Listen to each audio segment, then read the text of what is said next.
Great to have you back. You're still watching the Morning Show here on the Rise News. With recent projections by many European countries to phase out fossil fuel cars between 2030 and 2040, it is evident that electric-powered cars would be the future. However, is Nigeria ready for this change? The question is pertinent following the recent pronouncement by the Deputy Senate President Ike Ekweremadu vehemently opposing electric cars in the country. Here's a live expression of the electric car. An electric car is very efficient. So as you're driving, it tells you how many miles you have left. Full charge, about 100 miles. See how simple it is? But my colleagues in the Senate who are in the Stone Age, they understand this. Our politicians are moving in the opposite direction. Whether they like it or not, the world will move towards electric car. That is the way of the future. Combustion engine cars are inefficient. They kill people. Today, nobody in his right mind will build a factory to make combustion engine cars. We will end up being the dumping ground of the world because the world is moving in one direction. The Nigerian Senate is moving in the opposite direction. You replace your petrol station with solar-powered charging stations. Anytime you wanted to charge your car, you go to the gas station and you charge it, supercharge, 30 minutes, you get 100 miles of charge. How many people drive 100 miles, 150 kilometers in a day? Nigeria spends over ₦1 trillion every year subsidizing petrol. If they listen to me, they will be conscious what we have and what we can benefit from this technology. If they don't, they will be left behind and Nigeria will be a third world country forever. So they have a choice. Either way, I win, they lose. Well, joining us to speak on why Nigeria should begin to diversify her economy and implement policies that would wean her off her dependence on crude oil is a green policy enthusiast and advocate of the new reality, Senator Ben Murray-Bruce, also known for his moniker, Mr. Common Sense. Welcome to the Morning Show, Senator Ben Murray-Bruce. Thank you very much. Happy to be here. Great. Why is it so important for Nigeria to move to electric cars? And are we ready for this technology curve? First of all, it's, I got to put it in perspective. 100 years ago, maybe knowledge changes every 10, 50 years. 10 years ago, is a knowledge change every 4 years. Today, knowledge changes every 6 months. There was a time we had a gramophone, then we had turntables, then we had cassette players, then we had VCRs. All those things are obsolete today. Now, petrol station, combustion engine cars are going to be obsolete in 10, 20 years. That is a fact of life, whether we like it or not. The reason why you need legislation to make Nigerians drive electric cars or cars of alternative energy is because you don't have a choice. When I brought the bill to the National Assembly, I wanted Nigeria to be the first country in Africa to enact a law to make sure you drive electric cars. Now, I have two things. I've driven the Tesla in Los Angeles for the last 10 years. I've driven the Kia Soul, a 100% electric car in Abuja for the last 5 years. Now, when you drive these cars, you don't even need petrol stations anymore. You charge them at home through the solar panel, an inverter, or through your socket. If you can plug in an air conditioner, you can charge your car. So petrol stations will be obsolete as we know it. Now, people who are afraid of this technology just don't understand it. And I think what is important is people should go to school, get some education, understand where we're going. If they don't, we'll be left behind. So it's not a question of whether Nigerians can do it. Look, the car is the car. If you have a bad road, electric car can ride on a road and a combustion engine car can ride on a road. So people make the arguments we have no road is irrelevant. People make the argument that we sell oil is irrelevant. Norway produces 2% of the world's oil in the world and 25% of the natural gas. And in 10, 15 years, they're going to ban combustion engine cars in their country. Saudi Arabia is doing the same. You don't have a choice. It's the way of the world. So whether we like it or not, Nigeria must drive electric cars. It's the only way forward. Besides, combustion engine cars, your generators, they kill people. It's energy inefficient. It causes pollution.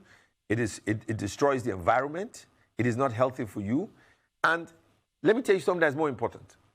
Look, if Europe or North America or Asia are going to stop producing combustion engine cars, remember, they've spent billions and billions of naira building these factories to produce the cars you drive today. They have to spend billions of dollars more to retool these industries to make electric cars. We don't have a car assembly plant in Nigeria. So for us to leapfrog technology, that's what we're basically doing. We're going to leapfrog technology, abandon what took Europe 200 years to make, and start making electric cars in Nigeria. Electric cars are cheaper to make. They're easier to make because an electric car, look, this is an electric car, for you to understand. It's a flat metal sheet, four tires, a roof over it, seats, no engine, a battery, and a computer. That's what an electric car is. My Tesla, right? My Tesla in Los Angeles. When you want to update it, in other words, you have a shape, you're stuck, you can buy one car for the rest of your life because that shape doesn't have to change. Okay. When you need to upgrade the system, you connect it to the internet and it feeds it with a new technology. In other words, your car can go from a regular Tesla to a driverless Tesla. Okay, so Senator. Technology changed all of that. So why would anybody be afraid of electric cars? Okay, Senator. You talked about Norway, and I was really excited you talked about Norway because in 1991, in fact, Norway made that step. That's many, many years ago. And like you said earlier on, that technology evolves according to Moore's law as a factorial of every 6 months. 1991, Norway made that decision. We see how far Norway is going. We see how Saudi Arabia is going. Well, right, already behind schedule. How can we fast-track this development? How can we put those policies in place? Where can we even start from? You need a law to fast-track it. Let me explain. This law that I propose affects the entire economy. First of all, the law deals with the following. One, you can't sell, in 2025, you can't sell combustion engine cars in Nigeria anymore. So you need customs, right? You want to make sure people buy electric cars. You need a CBN. Yes. You need to say nobody in Nigeria will be allowed to bring in any used cars into the country anymore. Why do people buy used cars? People buy used cars because they have no money to finance a car for 7 years. So if CBN came up with a policy, we will charge you 5% interest over 7 years for any car you buy, like it was in the 50s and the 60s and the early 70s. Who on earth is going to buy a used car?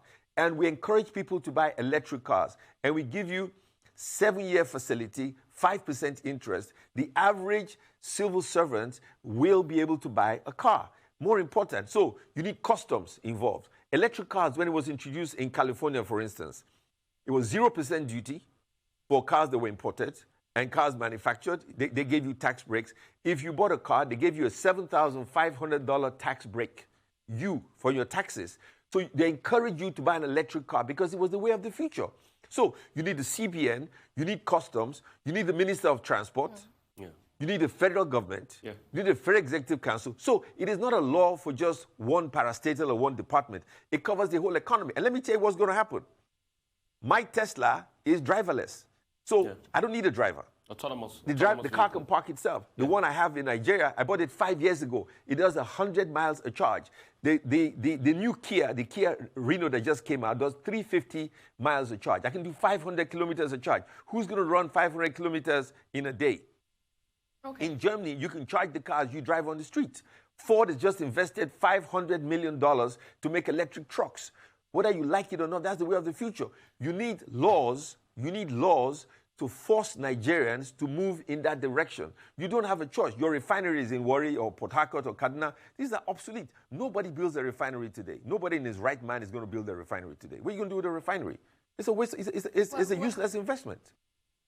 Well, you kind of have sustainable transportation without having sustainable energy production. And some of the arguments put forward is that, you know, with the intractable problem of sustainable energy in the country, this is just it's like putting the cat before the horse. Don't you think that you should have channeled this idea to improving energy generation in the country? You are wrong 100%. You are wrong 100%. So how so? What you have and what God has given you is the sun. The energy you need is the sun. You are the equator. It's right in front of you, the sun. To charge your car, you need the sun. You don't need petrol. You don't need gas. It's the sun and a panel. That's all you need to charge this car. The solar charging stations, look, if I drive from Los Angeles to Las Vegas, Elon Musk has a solar charging station halfway through. You stop to get a cup of coffee, I can get you 100 miles for 30 miles of charge. But guess what? Most people who have electric cars in the Western world don't go to those charging stations unless they're going long distance. If you live in the city, you charge it at home. Petrol stations, as you know it, will become obsolete. You don't need it anymore. If I was the president of this country, I would not allow you build a house unless you had panels on the roof. To make Nigeria great, listen, to make Nigeria great, you only need one man. You don't need 50 people. If you had leadership, Nigeria can be the greatest country in Africa and the world. Because you make a law, you enforce the law, the sun is free, is above you. Why would you not use the sun that's free that God has given you? They don't have the sun in Germany. Senator. They don't have the sun in Norway. The sun Senator. is here, right here, it's free. Senator. And all the energy is from the sun. I want to jump in this conversation here. While we talk about electric cars, and we talk about the sustainability of this, how about bringing Nigerians that are doing great things in the diaspora back? Take, for instance, General Motors' electric car, Chevy Volt, was designed by a Nigerian. Delilah Aliyu was designed by a Nigerian. Yes. How about bringing people like that back, to be able to foster this conversation more in the public space? And afterwards, I'll like to take your reactions based on the Deputy Senate President's conversation as regards electric cars, saying that Nigeria is not ready, plain out pantomime, not ready for this. First of all, because a Nigerian developed the Volt, I bought 2 Volts for 2 of my children in Los Angeles. So I own 2 Volts, 2 Teslas in America, and I own a Kia Soul in Nigeria. I practice what I preach. I don't talk about a subject, and I'm not a part of it. Now, we need education. It is not my fault people don't read. It is not my fault people don't read.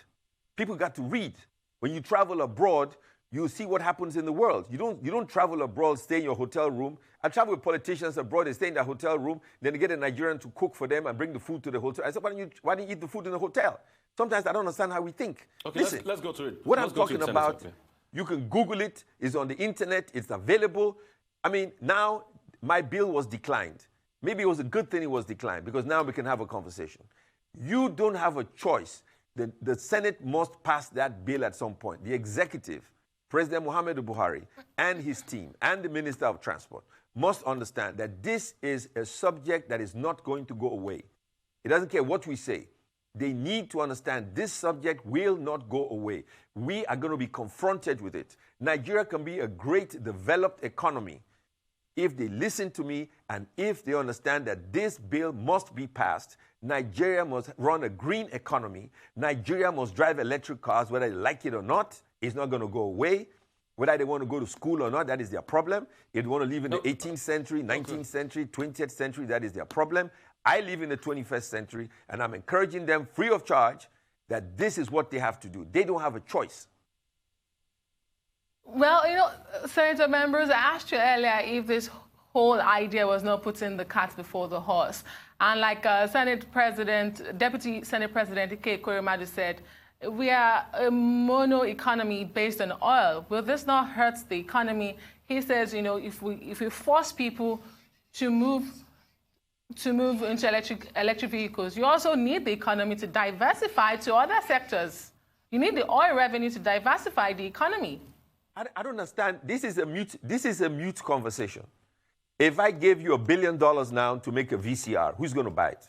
If I gave you $1 billion to make a turntable, who's going to buy it? If I gave you $1 billion to make an analog projector for cinemas, who's going to buy it? You don't understand. In a few years' time, nobody will make these cars. Nobody will make them in the world, on Earth. So you can make the argument all you want. You will be the dumping ground of the world. Nigeria, the giant of Africa, will be a third world country the size of Benin Republic. We're going to be Burundi, Chad, Somalia.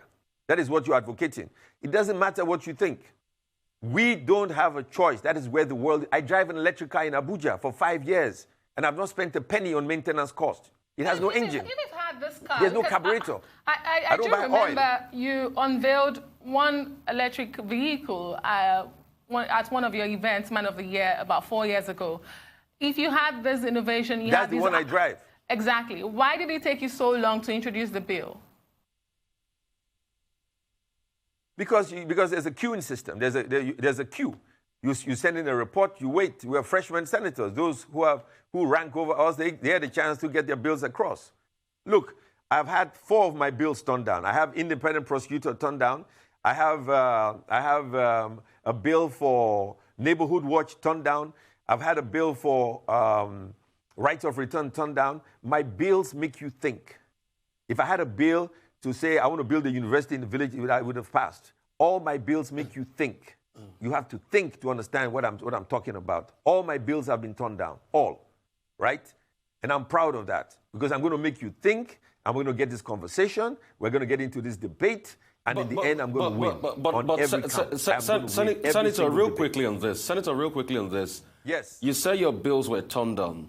This bill particularly was turned down. Maybe, yes. How about your approach? Have you looked at your approach at explaining things and bringing everybody together as regards this? Have you looked at your approach at doing that? Because electric vehicles... What do you mean my approach? I'm talking to you now. The problem is the technology shocks people. People don't understand it. I'm trying to explain it. So I'm going on different talk shows. You invited me here. Ijoma invited me here. Here I am explaining it to you. Historically, these has always been... Look, come to Abuja. Electric cars have always been. Abuja. The first electric car was... The first electric car, in fact... Understand it. Okay. Okay. So the approach, let's talk about that. Let's talk about the approach. So what's the approach? What's wrong with my approach? Maybe at carrying other people along. So what's wrong with my approach? And at making them see the need for it. And at re-educating them. You know what they say, if you don't succeed, but that's what I'm doing. I'm explaining to them.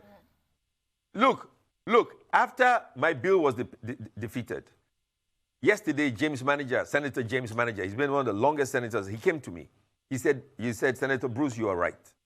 You are right. Norway has a law. They had to have a law to ban combustion engine cars. After it was defeated, he came to me. James Manager, I'm telling you who he is. He says, you're right. We should have looked at it differently. You need a law to ban combustion engine cars. So I'm communicating. Look, sometimes, let me tell you something. When you lose, when your bill gets rejected, you actually win. By losing, I won. Because by losing, I'm having this conversation. I'm having this debate. So winning is not having your bill passed and it's forgotten. By losing this debate in the Senate, I'm having a conversation with Nigerians. And a lot of people are saying, wow, Ben Bruce is right. Because on this count, I am right. And I'm not trying to be arrogant. I'm trying to explain the benefit. Don't forget, the sun is your source of energy. Everybody wants the sun, but you have it for free. If the sun is for free, why don't you take it? You see, when somebody gives you something for free, it has no value. If we were charging for the sun, then you would have value. Now you have the sun for free. The sun is free. And people are scared. Listen, let me tell you something about change. Everybody talks about change. But do you know the only person that likes a change is a baby who needs a diaper change? Other than that, nobody likes change. Okay? So now this is a revolution. This is change. How much explanation? I lobbied all my colleagues before the debate. I went to everyone, including Ekweremadu. And I said, my bill on electric cars coming out, I want you to support it. I went to the leader. I said I want to support it. I went to Saraki. I said I want you to support it. I went to all the colleagues who were in the Senate at that particular time. I said, this is my bill. When it was time for the debate, they all rejected it. Okay, Senator, so what next? What next? After all of this, they rejected it. Obviously, it's not going to end here. Well, they're going to have more conversations. Listen, I don't sell cars. I'm not an economic beneficiary of electric cars. I don't sell cars. I don't sell batteries. If I was the president, this is what I would do. I would invest $100 million into universities of science and technology. Because the key to an electric car is the battery. That is all. They'll say, Tesla. The argument people made about Tesla is Tesla a car company or a computer company? That is the issue. Is it a car company or a computer company? The valuation of Tesla that sells 100,000 cars, 200,000 cars is greater than GM that sells 5.2 million cars a year. Because a car today is a computer and a battery. That's all it is. Therefore, Nigeria can make an electric car today. Because you have 5,000 fewer parts. It's easier to make an electric car today in a third world country than it was to make a combustion engine car. Cars can now fly. Cars can now go on water. This is today and this is the future. If I was the government, I would jump on this technology because very soon there'll be no drivers in the world because the cars are going to be driverless. Your trucks are going to be driverless. Insurance companies are going to go out of business because there'll be very, very few accidents on the road today. There was a time 747s have 4 engines. Now planes are flying with 2 engines. The world is changing. You don't have a choice. It is changing right in front of you. You cannot sell a VCR, a gramophone, a turntable today because there's no demand for it. Electric cars, there's a great demand. Now, to bring an electric car into the country, there's a 60%, 75% duty. You are discouraging people bringing electric cars into the country. Electric cars are small, efficient, do not destroy the environment. We are spending ₦1 trillion naira subsidizing petrol. But, with all of these outcomes we have seen, what does it tell you about the commitment of the government to even climate change, the environment? We're moving towards green energy, cleaner environment. How did you receive this? Obviously, I'm sure it was a shock to you because you said you did lobby your colleagues for it, but on the floor of the House, on the floor of the Senate, you was thrown out. You still have government houses and ministries budgeting for petrols to fuel generators, budgeting for generating sets. What is the commitment of the Nigerian government, in your own opinion, to climate change? Well, first of all, I don't think there's any. Maybe they have a commitment on paper. It's not maybe when the new cabinet is formed, maybe they'll have some smart, intelligent people who can promote climate change. Look, you're only as good as the people you have around you. If you have a great team around you, you're going to do a great job. I expect that President Buhari would have seen from what happened the last 4 years, put a brilliant, smart, intelligent people around him in his cabinet, and if he does that, he'll be remembered as a great president, and he has to understand where the world is going, climate change, green energy, and that kind of stuff. He has to lead. To lead a country, you need only one person. You don't need 50 people. One person, that's all you need. Climate change is important. But let me give you a typical example. You budget X amount for the police, right? So the police have motorcycles, vehicles, whatever it is. Now, they don't have recurrent expenditure. Recurrent expenditure means money to buy petrol. So you have a policeman, but no money to fuel his vehicle. So now when he wants to chase an armed robber, he has no petrol. But imagine if you had electric motorcycles with 2 batteries. That motorcycle can run all day long. After you do 200 miles, 300 kilometers with a battery, you go back, switch it to another battery, and your motorcycle keeps running. Recurrent expenditure in Nigeria will drop astronomically. It will reduce your budget. Because all of a sudden, there'll be no budget for petrol. Think about it. Your budget for petrol, if I was the IGP, I would have only electric motorcycles on the road. I will charge all the police stations across the country with solar panels, which means my police stations will always have light. They will have air conditioners. They will have electric motorcycles. I can change the economy in 5 minutes. 5 minutes. That's all I need. Okay, Senator. Senator, you didn't seek re-election. So what next for you? What would you be doing next? I see you're an advocate. I'm going back to the private sector where I belong. Look, that's just it? I've always done this all my life. Listen, I've always talked about common sense for years. But when I became a senator, it was pronounced. And it tells you how bad things are in this country. When you have political office, people listen to you more. When you don't have political office, people don't listen to you. That doesn't make any sense. Benedict was the same before when I left government. Now I go back to the private sector. I only have 30 days left. And let me tell you something. As long as your children, I think Mr. Biola is there giggling, as long as you guys don't get into politics, all of Nigeria, the illiterate will lead the literate. That is what is happening in this country. That is why people don't understand what I'm talking about. And as long as you have illiterates in politics and literates in business people are going to be suffering because the illiterate will lead us. And you need to stop it. And when I raise this issue, when I'm angry and I raise this issue because I'm a Nigerian. I want to fix my economy. I want to fix this country. And I damn the consequence of what happens if people disagree with me. Let the people decide if Benedict is right, if Benedict is wrong. Whether I'm in the private sector or I'm in government, it doesn't make any difference. I am who I am. And I urge all of you to go into politics. A lot of you should go into the Senate, go become governors, run for president, run for any political office, local government chairman. We need to fix this economy. We can't go on like this. Come on. This is the 21st century. And we're being led by people in the 17th century. That makes no sense. Thanks, Senator. Let me ask you a political question now, because, you've also referred to your colleagues as those in the Stone Age, those who are living in denial. And, the federal government, the executive, has described the 8th Senate and the National Assembly in general as, hindered progress, basically, of this administration. You're a part member of the 8th Senate. As those who are against national development, they hindered the progress of the country with the actions we saw under the leadership of Senator Bukola Saraki. And you are a member of the 8th Senate that is winding up. How would you react to that? No, the executive is 100% wrong. They say the 8th Senate has been an opposition to the government. When I described them as a Stone Age. Here's what the problem is.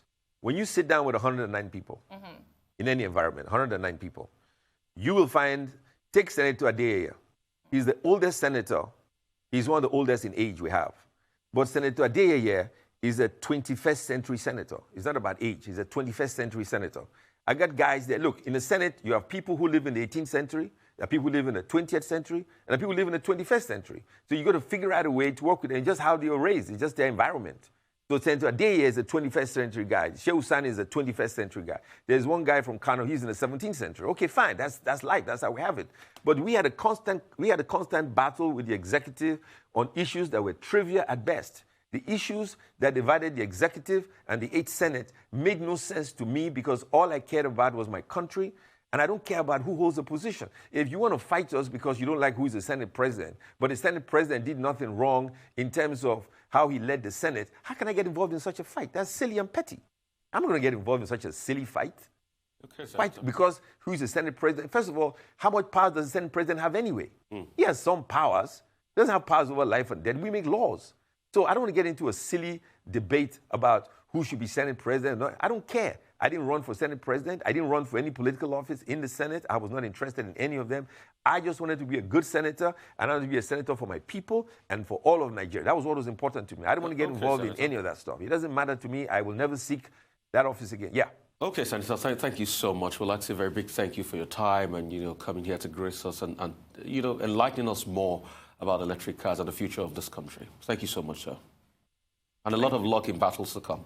Thank you very much. And I'm glad you invited me at 10:30, not 7 o'clock in the morning. I was terrified when Joma told me to come here. I thought I had to wake up at 5 o'clock to get here at 7 o'clock in the morning. And Miss Abiola, how are you doing? You said we were having dinner with your 2 kids, or I don't know if you had 3 kids. This is a day soa. Miss Abiola did the other segment. This is a day soa. All right, Senator, it's all right. See you in the future, Senator. And that brings us to the end of the morning show today. Many thanks to you for watching. I am Adesoa Omoruan. And I'm Rufai Oseni. Thank you so much for watching.